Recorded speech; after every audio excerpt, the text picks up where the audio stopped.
तर आजचा दिवस खरंच खूप छान होता, कारण आज होती दीपामावस्या आणि दिव्यांचा प्रकाश रात्री बघायला खूप छान वाटतो.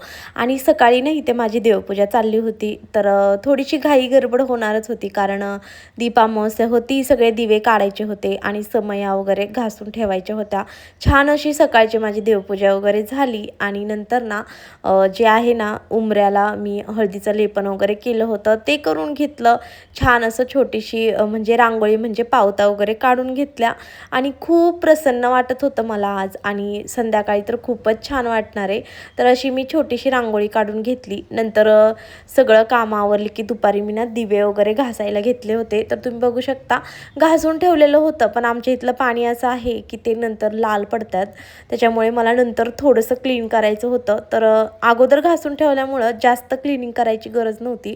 तर छान असे दिवे घासून पुसून घेतले पितांबरीने. आणि इथे बघा कोरडे करून घ्यायचे म्हणजे लालसर पडत नाहीत. आणि तेवढ्यापुरतं ठीक आहे, खूप दिवस झाले की आमच्या इकडे लाल पडतात.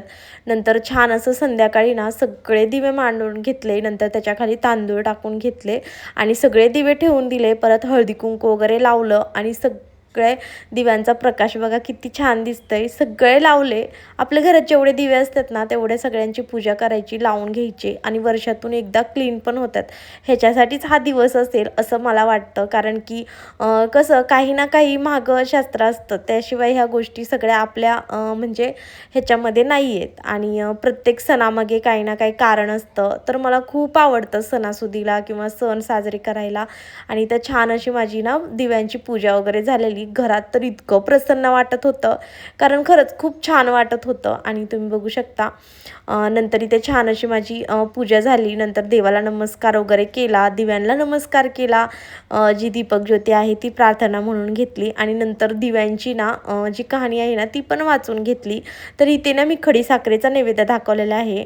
आणि नंतर छान अशी पूजा झाल्यानंतर इथे बघा संध्याकाळचं किती सुंदर दिसते दरवाजात वगैरे.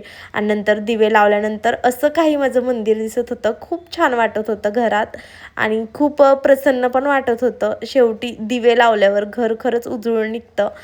नंतर मी ना कणकीचे पण दिवे केले होते 5 आणि ते मुलांना ओवाळण्यासाठी केले होते. मुलांना ओवाळून वगैरे घेतलं. आणि तुम्हाला हा ब्लॉग कसा वाटला कमेंटमध्ये सांगा. चला बाय.